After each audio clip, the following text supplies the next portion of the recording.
This is Nick Manos. This is April 1st. This is Papou talking. And I don't know what else to say. We're testing. We're testing here to see what the recording sounds like. That's pretty funny. That'll be in the book. That is I've never heard that story. You've never heard that story? Yeah. They went to a party and there were balloons. Oh, yeah. Where did the balloons come from? Yeah. They were blown up condoms. And I was wondering why they were all one color. First of all, I wanted to know How big were they? how come where did they get the rubber with all the rubber shortage? Where did they come from? Anyway, that was just one little experience. I've heard that story. It was hilarious. I've heard that one. I probably didn't get it. And there were others. I didn't know. And there were Okay, others. first card. Who was that card from?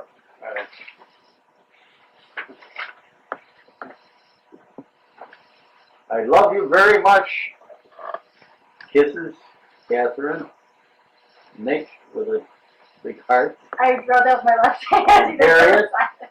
Love you. Oh, look at that. Very cute. And I'll read the message.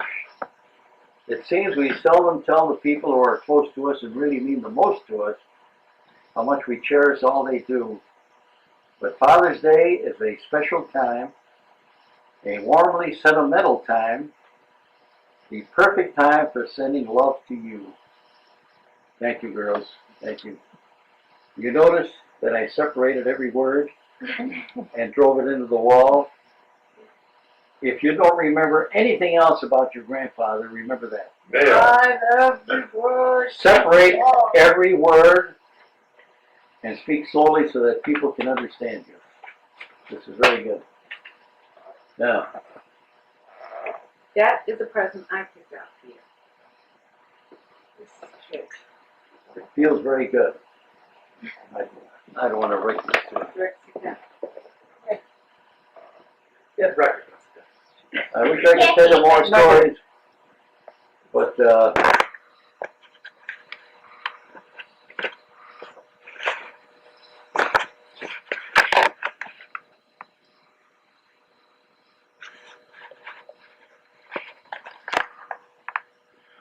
Yes, this is Nick Manos. I spoke to Frank McGarr here about a half an hour ago. It's 1:30 right now. On what day is this, Kay? Wednesday? Yeah, on Wednesday, April 1st. April 2nd or 1st? April 1st. All right. The bottle of vodka and flowers. no, but you know, I'm trying to remember what his response What happened? With Gorbachev? was. Now? This happened now? Bush told him to come along to do it with. Right. Very good, thank you. What? So later, Jump out of George the Bush bus. jumped out of the Oh. And the presents underneath, George picked out. Let's see. Now, the thing that disturbed me very much is young Ron Oh, Reagan. yeah, that's too bad. Ron Reagan and his sister are so far to the left, they're going to drop off a cliff. And that's why their father, and probably Nancy, not that much, but the father couldn't stand it. And they broke off, their relationship broke off for a long time. Well, the young man is gay, I believe. Or he was a ballet dancer. I don't know anything about that.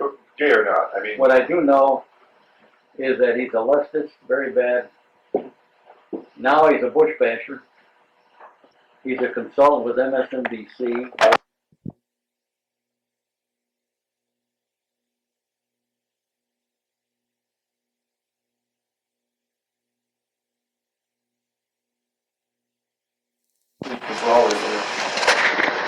And how do I get to Piccadilly? He gave me instructions on it. Anyway, I saw a store that was lit. And I said, oh my God, there's a store. And there was a big line there, and people were coming out, and they had newspapers that were rolled up, like a cone. And they were getting fish and chips. And I stood in line, and I got my fish and chips for one shilling, 20 cents. And it was the most delicious meal I've ever had in my life, the fish and chips. We went there in the 50s. I could never find them. But anyway, I kept walking, and I finally got to Piccadilly Circus. Dark. Yet, there were no lights, like Piccadilly Circus with all the big signs and stuff.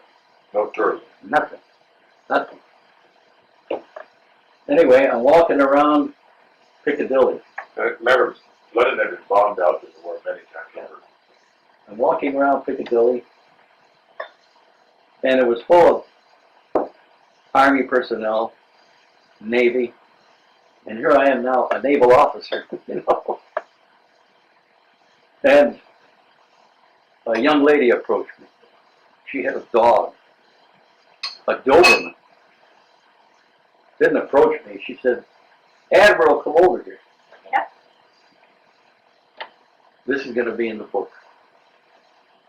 Anyway, I've got to tell you that I turned down the request.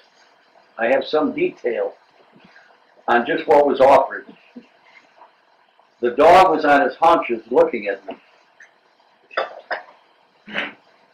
The dog was just waiting, I think, for a deal to be struck.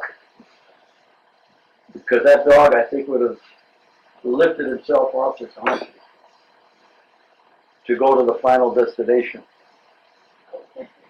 This can be very graphic, and it's going to be in the book. If you want Harriet to listen to this, no. No, this Just a minute. But anyway, the point is that this young man, who was grown in the Depression, in a family that was highly religious. Listen to this now. This is the core of the book. A religious family going to church and walking to church, by the way, more than a mile to get there from Boston Boulevard, Roosevelt Road, to go to Central and Harrison. That in itself, but if every Sunday, we had to go there. We were either in the choir or in the altar or whatever. But that was our life. And at night, my father would come home and he was tired as hell, working all day in the restaurant. But he wanted to know what we did during the day. He'd get the newspapers out so we could learn how to read Greek. He thought it was important that we be educated in Greek culture. My mother also. My mother, that's another story. In any event, let's get back to what this young man was thrust into this decadent, depraved society. It wasn't just the people on the street.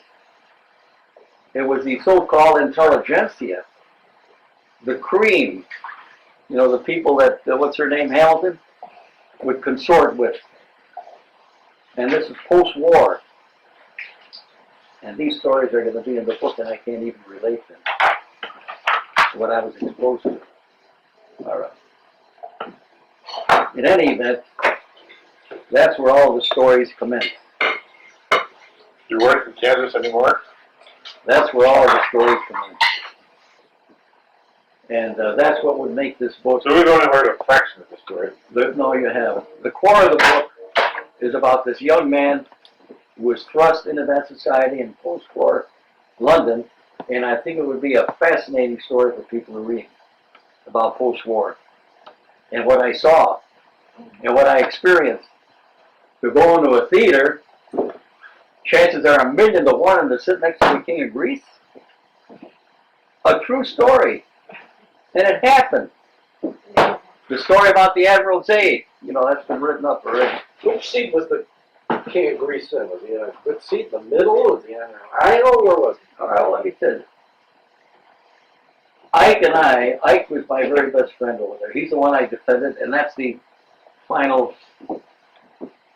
rich development of this whole thing. That's why it's called Bow Street Magistrate, because I tried the case to defend him.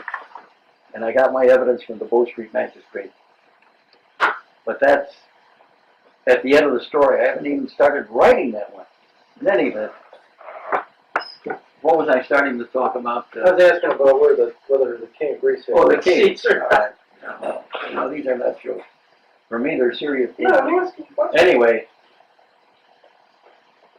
after the war, the theater started coming back in London.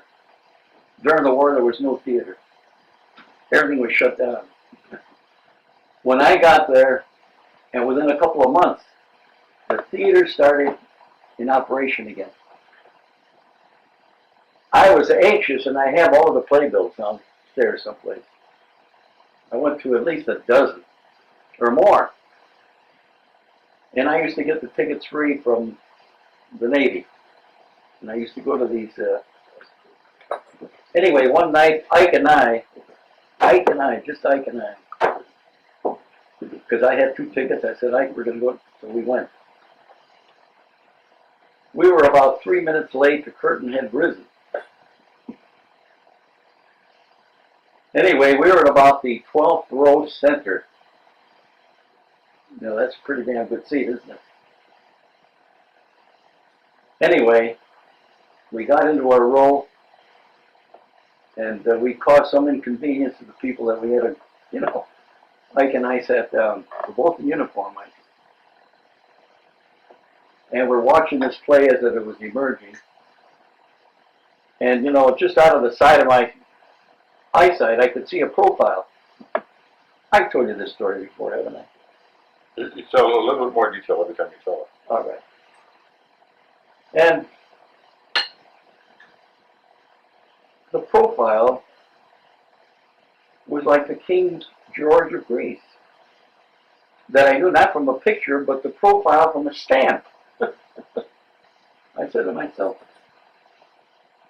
he is either the King of Greece or a good facsimile. So I tried to observe just what he was doing or saying. He was dressed in British clothes.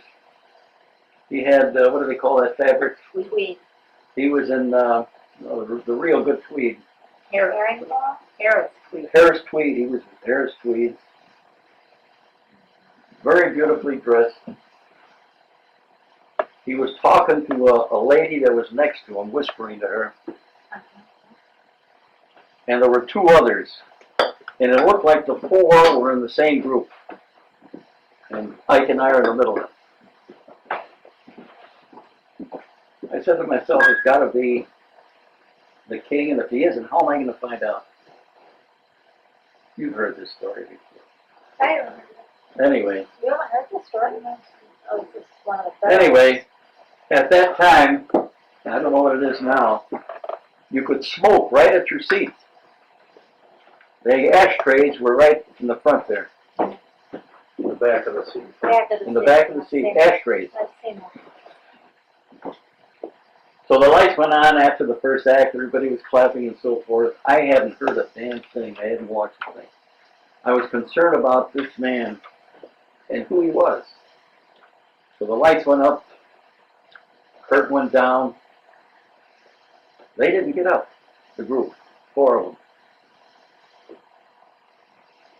Ike wanted to get up. I said, Ike. I told him what the problem was. He said, okay. I took out a pack of Lucky Strikes. That was a heavy Lucky Strike smoker. Terrible smoker. 2 packs a day. I'll never forget when I came home for the first time with a cigarette in my mouth when I was in boot camp. My mother didn't say anything. It was almost fashionable. Everybody was smoking. Nobody knew what the dangers were of smoking at that time. Talk about 1941, 42. In any event, I pulled out a pack of Lucky Strikes. I put one in my mouth. And I handed him the package with the cigarette. And he took it. could he do? Would he refuse me? He wouldn't refuse me. Unless he He didn't would smoke. take it, unless he was not a smoker. But he took it. Anyway, I had the cigarette in my mouth. I was fumbling around. And they were American cigarettes too, which was a Yeah. But I wanted him to light my cigarette. And sure enough, he took a lighter out of his pocket. And he lights my cigarette. A little background that also has to be in the book. There's no other way of doing it. No other way of doing it. How would I know how to say in Greek, "Thank you, Your Majesty"? How would I know this? I knew it because my brother John was at the embassy at that time. You didn't say that part. I had visited John in Washington, D.C. I visited him before I went to London. I knew the nomenclature then because I learned it right in the embassy there. Thank you, Your Majesty, McGarr. You know, I could, you know, I knew it all. So he lights my cigarette. Ευχαριστώ πολύ, μεγαλειότατε. No, I did goose pimple signal. He lit his cigarette. And quickly back. I thought I'd made a mistake. what was the translation? For the people who don't speak English? Thank you. Thank you, Your Majesty. Ευχαριστώ πολύ, μεγαλειότατε. Majesty. In perfect Greek. Then he turned around He lit a cigarette. Correct. and he said, Eginiste. Anyway, that story, Translation. are you Greek? Anyway, I said, μεγαλειότατε. Είμαι Ελληνο-Americanos. And then I started speaking English from that point forward. Greek American. Greek American. He was fascinated. Fascinated. He wanted to know about me. He wanted to know about my family, where they came from. But there wasn't that much time. The second act came up. I have the playbill of this thing. I don't think I watched any part of it. Anyway, at the end of the second act, he started talking to me again. And he said, I want you to come to my hotel tomorrow and meet my naval attaché. His name is Nick, also. In any event, And he was speaking to you in English? yes. Now, I found out later who the lady was next to him. This was the famous, or in Greece, infamous, Mrs. Brown, who was his mistress. English, mistress? His mistress, English. English? yes, Mrs. Brown, was living with her in London. Eva Braun. Oh, that was Hitler. Ava Braun. The other two were part of his staff. But she was a Mrs. Brown. And a month after this episode, by the way, they had a plebiscite in Greece as to whether the monarchy should be restored. How all of these things came into being, you know, on this small incident in the theater, what are the chances of this happening? Months later, there's a plebiscite. It was not in the plebiscite, but it was well known that if the monarchy was to be restored, Mrs. Brown would not enter or put a foot on Greek soil. And he accepted that. Anyway, I don't know what happened to her. The monarchy was reinstated. Was he married? Yes, Was he married? the monarchy was reinstated, but Taxas, remember, was the dictator? Yeah. After the war, the monarchy was restored by plebiscite. There was the monarchy restored in Italy too. There was the King of Italy. Anyway, aside from it was almost 20 minutes at the Savoy Hotel. It was very nice. served tea. So did you go the next day to see the? Yes, the Savoy. We were staying there. Oh, okay. Was he married? And the king? Was there a queen? No. He was not married, there was no queen. His brother later, Paul, became the king, who was married to Frederica. His brother Paul, when King George died.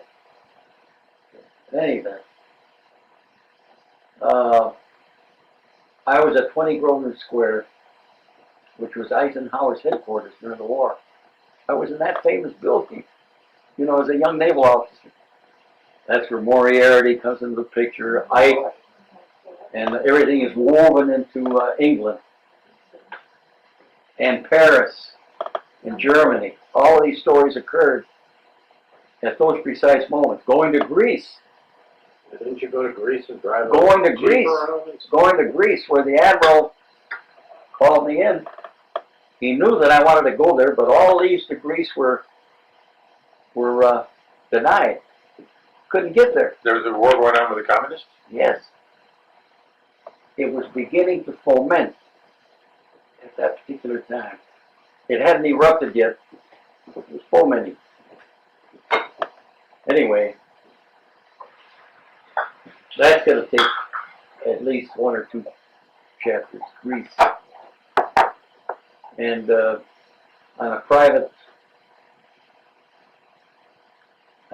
matter, my grandfather was the mayor of Corinth. His name was Nikolaos Lambropoulos. I was named after him. That was my mother's father. And the whole town came out to see Lampropoulos' grandson. And I rode in there with a Jeep and my 2 uncles in the back seat, going through this dangerous territory, crossing the Corinthian Canal, where there was a land bridge. The Germans had sunk ships on both sides. Anyway, got to Corinth, but that was another story. The biggest story, though, coming back to the depraved society and what happened there. My first week in London, Lieutenant Commander Jackson in Naval Intelligence that I replaced, he had to go back to the States because his mother was very ill and she was almost on her deathbed, and he had to go. That's the reason I was pulled out of the Japanese school and sent to London to replace him. You know, never spoke a word of Japanese, but anyway, it's best that I didn't. In any event, he was then instructing me, showing me all his files and stuff, intelligence files, for about a week before he left. He said, Nick, he said, there's something that I have to do for you before I leave. He said, I have to introduce you to my friends. You know. It would be a shame, he said, if I left here and you didn't know all of these people. And he took me to the Count's house. You met the Countess. And the Countess, Nancy. The Count was a Spanish in exile Count. Fascinating individual. Typically Spanish with black, beautiful hair and a limp. I don't know where he got the limp. I never asked him. Bullfighting. I didn't know whether it was congenital or what. I never asked him. But anyway,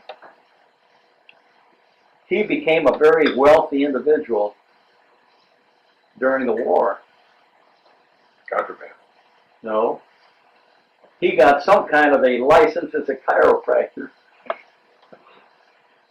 He had a beautiful 3-level townhouse, like in Bayswater. Beautiful building. His office was on the 1st floor. I never really got to see it too well, but I saw it one day when the door was open. There was you know, a table and all this crap in there of a chiropractor. What I suspect was that he was a very personable individual, which he was. All of these dowagers were coming in there, and I think dowagers, No. an old, Jaded, wealthy lady. you know. And I think what he was doing was practicing chiropathy. He became extremely wealthy. Without a license? He got a license somehow. In any event, Have a hands-on job. they had a special small party for me. No, for Jackson, who was leaving. And I tagged along and I was introduced. And how did Jackson know this? Well, he was there during the whole war. I mean, did he have a back problems or something? No, he was a lieutenant. He was a commander in the Navy. So everybody got invited to parties. Yeah, that's It was right. like, Yeah. They invited the Americans because they had the liquor in them. You know, they wanted exactly that. They wanted to be attached to an American. You could have the goods.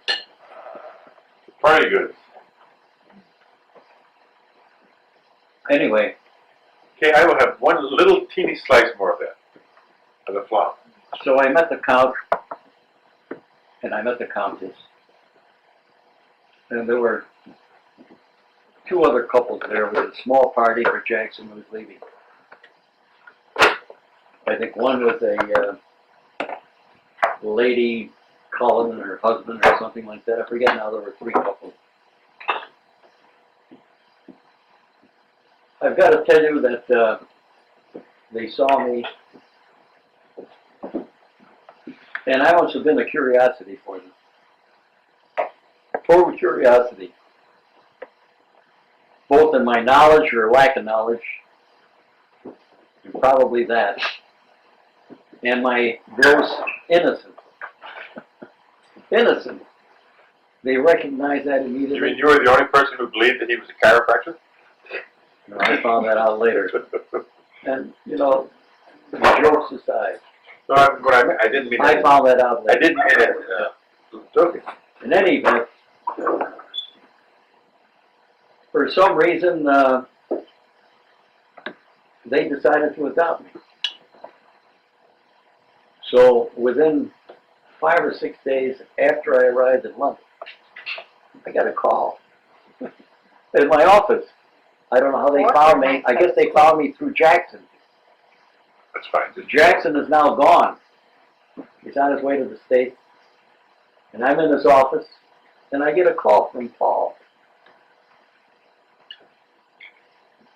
Nicholas, that's the way he pronounced my name, inviting me to a big party that he was going to have at his house. what was his name? Paul what? Paul de St. Paul. Dad, you saw him with his sash and ribbons and everything. You were there too. He was wearing a blazer with blue and white Blazer, he stripes. was wearing a tuxedo like. No.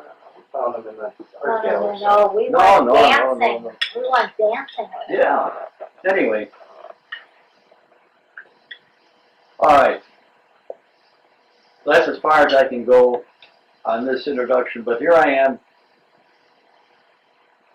in this whole class now of important people. I made, it wasn't a fatal error, I think it was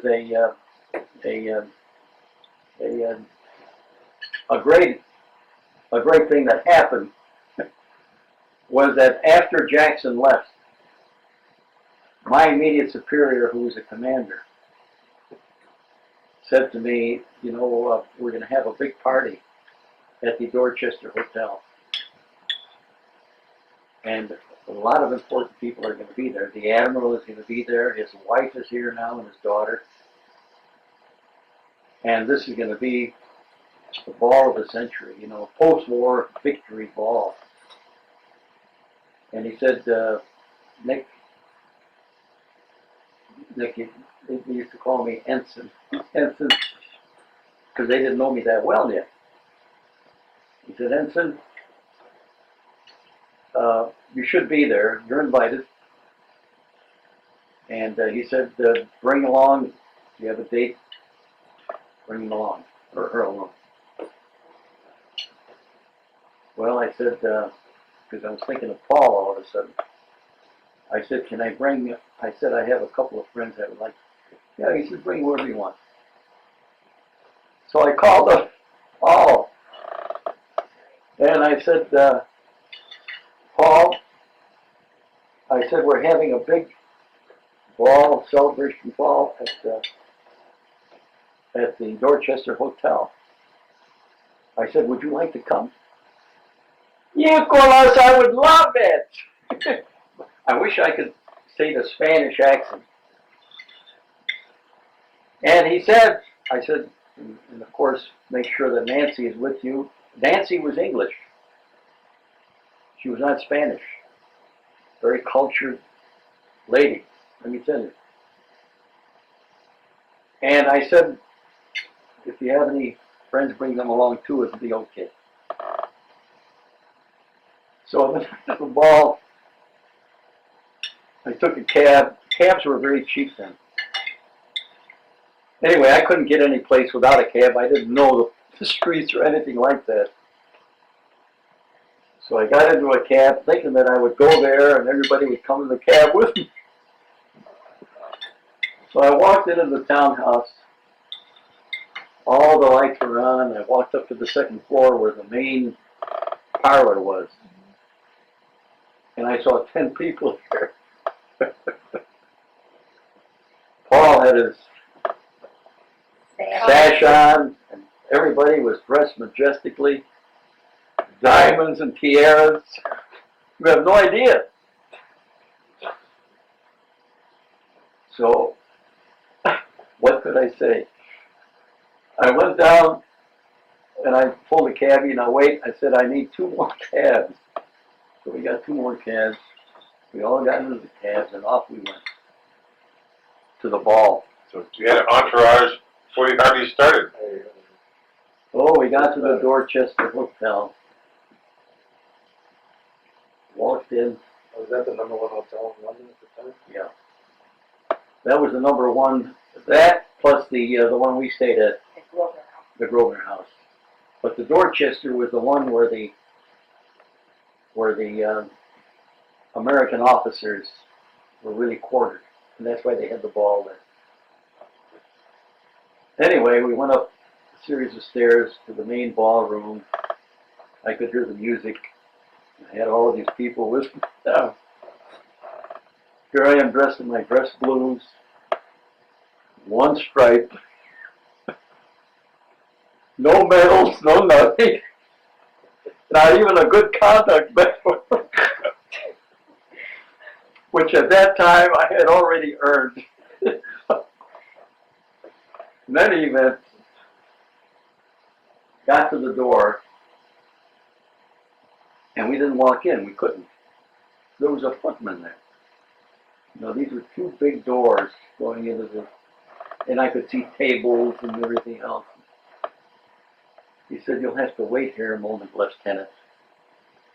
And he had a pad of paper. He said, please give me your name and the names of your guests. So he wrote them all down. The music stopped and he stepped out there in a loud voice.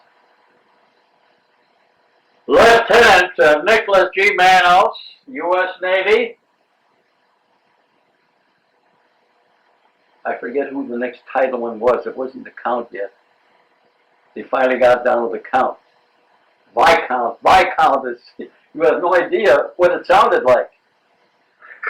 Countess Paul would say, Count Paul would say, in big intonation. That's the way they did it in England. So I walked in. And they said Nicholas G. Manos and his party. And yes, that's party. Right off. Exactly. And he right off everything. So anyway, I walked in, and everybody was looking up, and I could see the Admiral and his wife, you know, at the head table, looking at me. Anyway, we walked down, and we found a table that was empty, and we all sat down, kind of crowded around. The music started playing again. Paul, who was so effervescent, you know, he got up and he started dancing with Nancy. They all got up and they started dancing. I'm alone, by the way. And I'm sitting there. Anyway,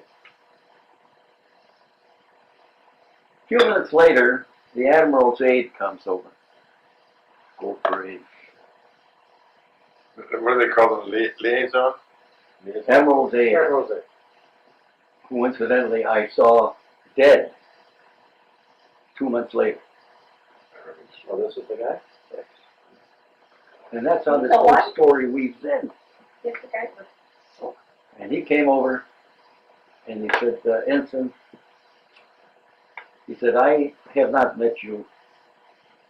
And he said, I have not, and the Admiral hasn't met And what was you. his rank? He was a lieutenant commander, 2.5 stripes. 2.5 stripes.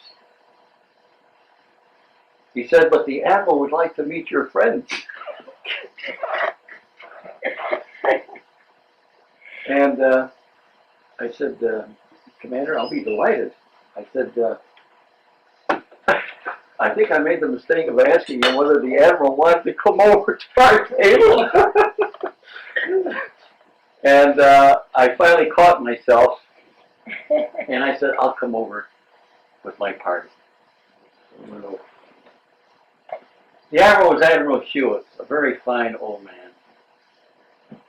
He was the one that led the invasion on North Africa.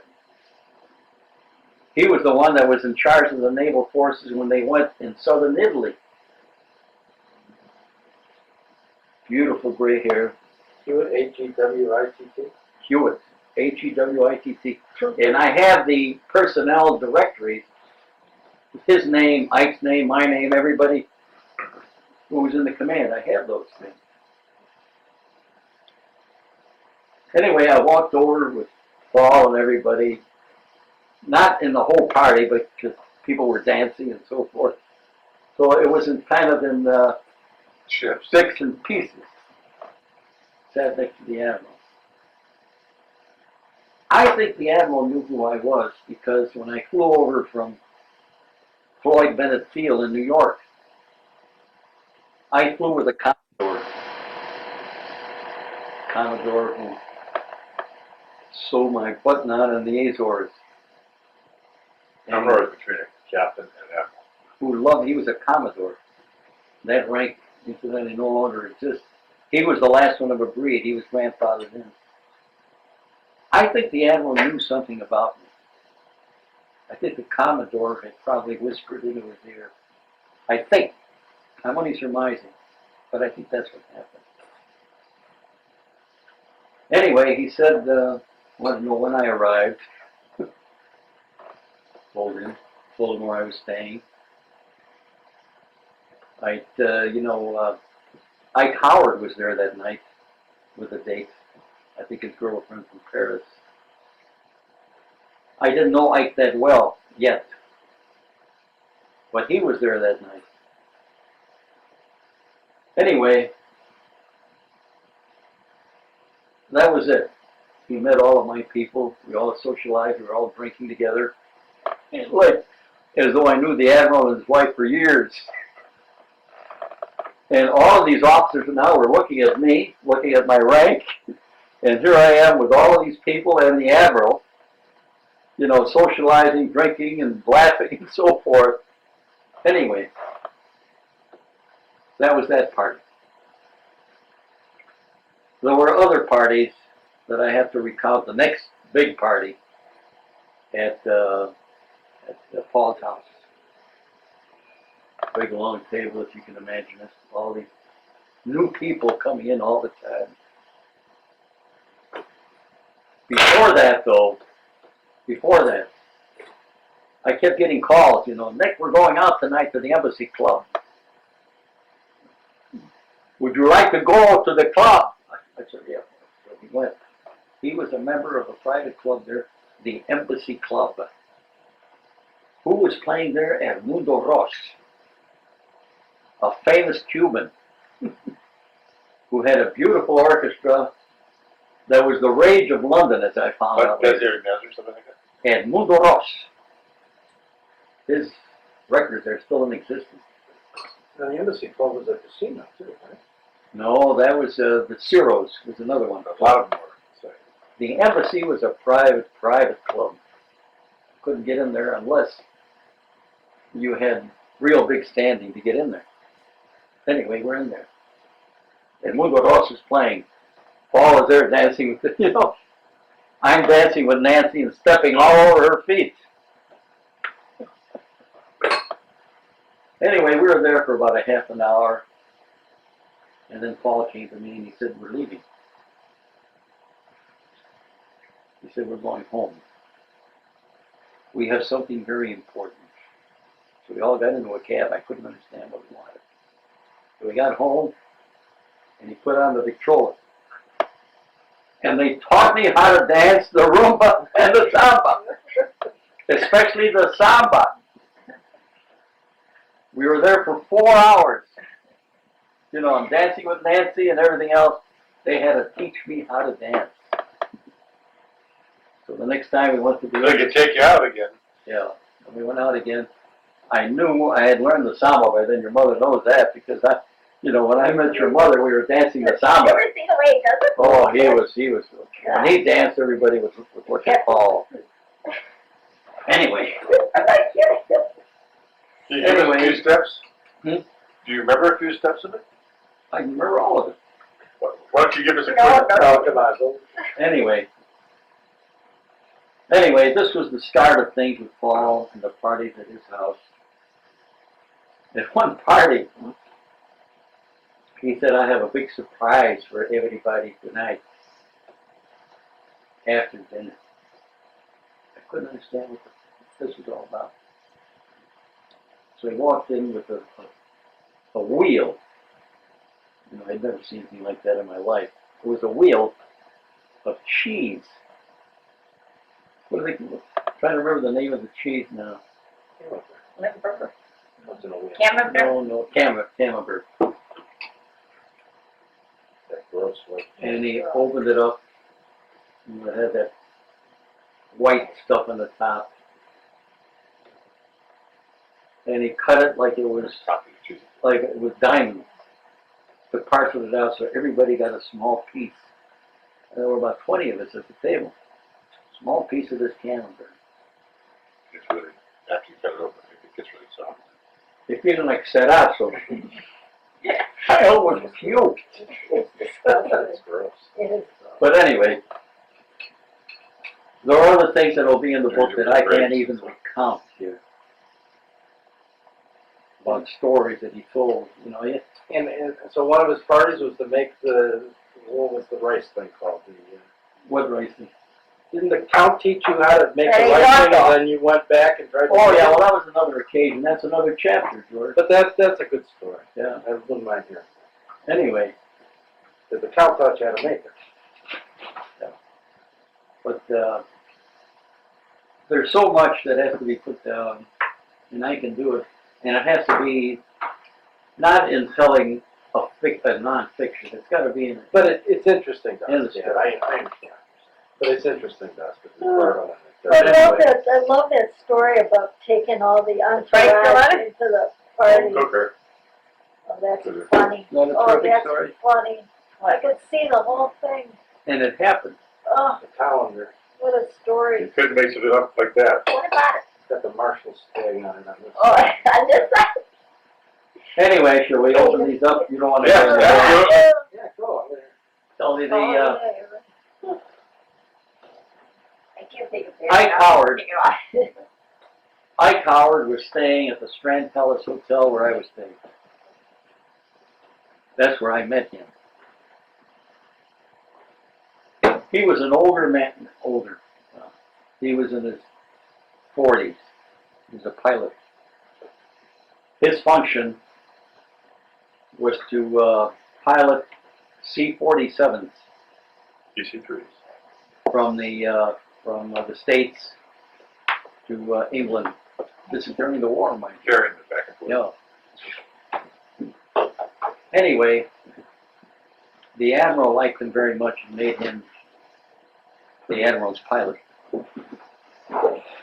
He was staying at the Strand Palace Hotel where I was staying. That's where we met. Met in the bar one night, the first week I think that I was there. They had a portable type of bar.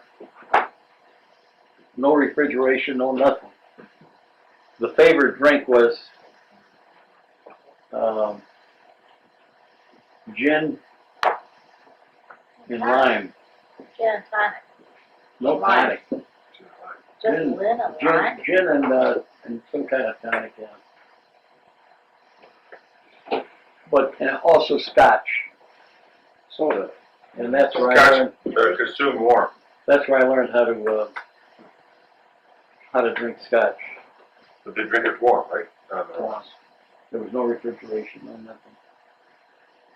But anyway, the stories about the hotel, that's another story. And the hotel itself during the war suffered quite a bit. You know, the first night when I went out, there were no revolving doors. They were the push type. You could hardly open them because they had no maintenance during the war. Anyway, Ike and I became very good friends because we were staying at the same hotel. And you just met him because you were staying at the same hotel? Yeah. And anyway, he was the Admiral's pilot, and as a result, wherever he went, I went. So I was writing letters back and forth to my brother John about what I had seen. We flew over the beaches, for example, and I recounted all of that in a letter to my brother John. Beautiful letters. Omaha Beach. Yeah, we flew over, and I saw the beaches in the same almost condition that they were during the invasion. They had cleared up a lot of the stuff, obviously, because the beach became the endpoint for the war itself. But you know, I saw all of the sunken ships, a lot of the stuff that hadn't been removed. I saw it, and I recounted all of this in letters to my brother John. I have the letters, the copies. The story about the Greek king was published in the Greek Star on the front page with my picture, the one that you have at home. It's nice to have. And the 3-column spread, big letters, Alieniste, and the story about the king. I can't find that. I'm a Greek. Are you Greek? Are you Greek? Alieniste, are you Greek? Anyway, I can't find it. It's got to be in the house here someplace. But anyway, the core of this whole story is what I was thrust into as a young man, into this society. Now, what happened to me, or what didn't happen to me, and how I survived that, and how all of a sudden, in 1 year of time over there, going to Nuremberg, all of these things that I saw in Paris, all of these adventures that I had, then coming back home, go back to law school. And it'll be quite a story. It'll be a tremendous fiction story with all of these adventures. Story about the risotto, all those things. Anyway, let me open these up. You understand now why this can only go into fiction form? I can see why you could never tape it. Yes. Yeah, you could never do it. Anyway, it's a shame you don't have a recorder going. So Why that don't you you could turn record around? some of this. Why I don't knew you- you had it. I knew you had it. But that's